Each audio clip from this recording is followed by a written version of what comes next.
This is a new development that's taking place as more and more of us move into big cities and don't want to think about where water comes from. Increasingly, it's coming from the places that grow your food.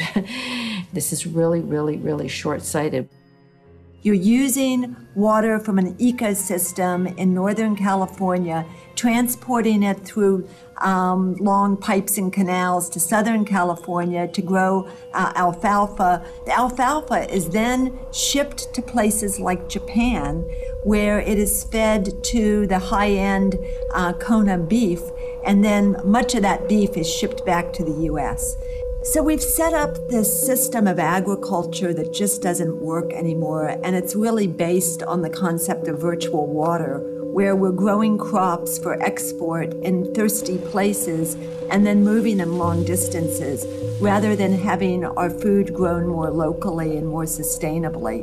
China is a very dry country, but agribusiness is moving there because there are fewer laws and labor is very cheap. Almost all apple juice sold in the United States comes from China now. We're losing our ability to even grow apples because it's cheaper to produce them elsewhere.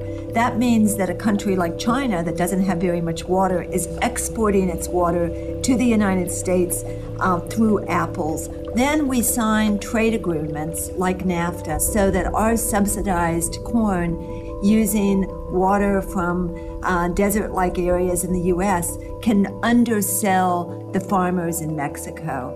A lot of that water actually stays in the corn and is then transported to another ecosystem and is completely lost. For instance, here in Kenya, they grow most of the roses that are sold in Europe, and they export them.